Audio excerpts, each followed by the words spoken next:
Hello and welcome to NJT sir classes.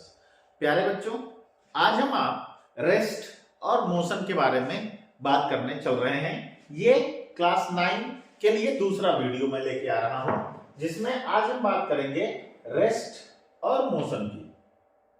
किसकी बात करेंगे बेटा? पहले बात करेंगे रेस्ट की और फिर बात करेंगे मोशन की।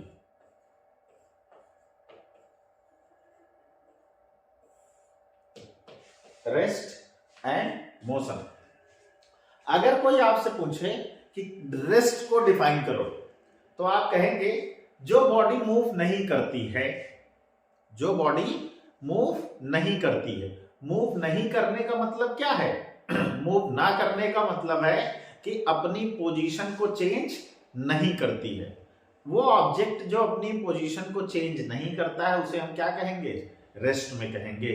लेकिन इसमें एक चीज ऐड करने की जरूरत है, टाइम के रिस्पेक्ट में और फ्रेम ऑफ रेफरेंस के रिस्पेक्ट में। अगर हम आप किसी भी बॉडी के पोजीशन को डिफाइन करना चाह रहे हैं, तो हमको आपको सबसे पहले एक रेफरेंस पॉइंट को लेना पड़ेगा, कंसीडर करना पड़ेगा और टाइम को कंसीडर करना पड़ेगा। अगर कोई बॉडी किसी रेफरेंस पॉइंट और टाइम के रिस्पेक्ट में अपनी पोजीशन को चेंज नहीं करती है, तो वो किस पोजीशन में है? हम कहेंगे कि वो रेस्ट में है। दो बातें ध्यान रखने वाली हैं। पहली कौन सी है? Frame of reference. Frame of reference.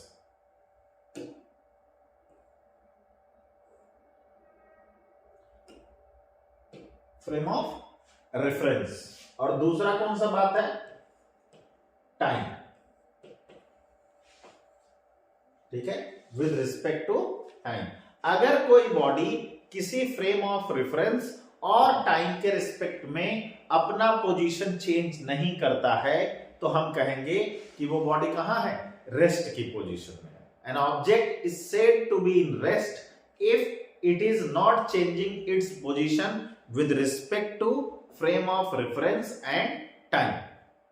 ठीक है, बहुत सारी बुक्स में अगर हम आप ध्यान देंगे तो वहां फ्रेम ऑफ रेफरेंस की बात नहीं करते हैं।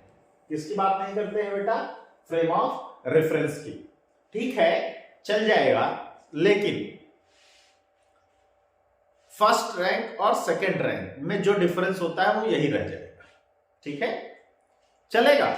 जो लोग फ्रेम ऑफ रेफरेंस को कंसीडर नहीं करेंगे, जो हमको आपको सिर्फ इतनी डेफिनेशन कहते हैं कि वो बॉडीज जो टाइम के रिस्पेक्ट में अपना पोजीशन चेंज नहीं करती हैं, उन्हें हम कहते हैं कि वो रेस्ट में है। चलेगा, ये सेकंड रैंकर है। लेकिन अगर इसको फर्स्ट रैंकर बनाना है, तो हमको आपको कहना पड़ेगा कि वो बॉडीज जो फ्रेम ऑफ रेफरेंस और टाइम के रिस्पेक्ट में अपना पोजीशन चेंज नहीं करते हैं, वो किस पोजीशन में कहलाते हैं? वो कहलाते हैं रेस्ट में।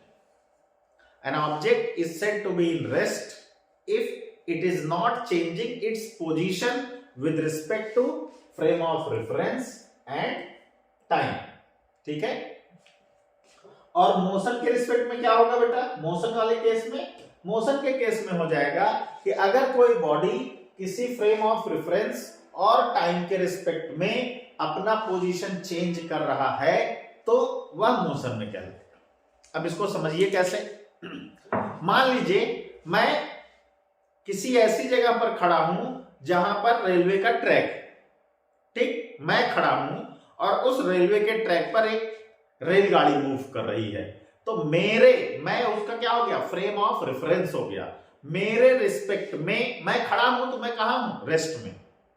ठीक है, मेरे रिस्पेक्ट में उस गाड़ी का पोजीशन लगातार क्या हो रहा है? चेंज हो रहा है, और टाइम तो लगातार चेंज होता ही है। तो मैं क्या हो गया? Frame of reference. मेरे रेफरेंस में वो ट्रेन अपना पोजीशन टाइम के साथ लगातार चेंज कर रही है, तो किसमें है? मोशन में।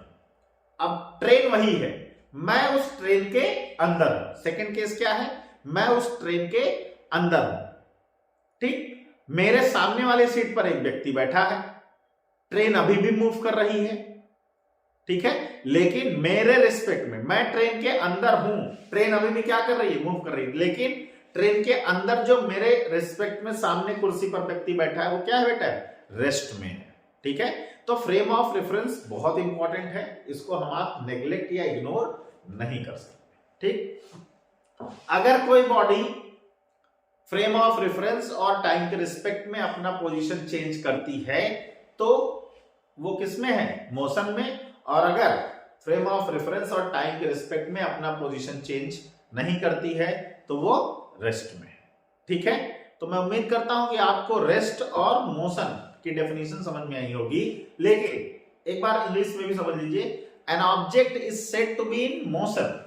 हम आप किसी भी ऑब्जेक्ट कहेंगे कि वो कहां है, मोशन में है, if it is changing its position with respect to frame of reference and time. अगर इन दोनों के रिस्पेक्ट में, इन दोनों क्वांटिटीज के रिस्पेक्ट में कोई बॉडी अपनी पोजीशन चेंज करेगी तो मोशन में कहलाएगी, नहीं करेगी तो रेस्ट में कहलाएगी। An object is said to be in motion if it is changing its position with respect to frame of reference and time. Clear? And an object is said to be in rest, an object is said to be in rest if it is not changing its position with respect to frame of reference and time। ठीक है, तो जल्दी से इसका एक screenshot ले लें।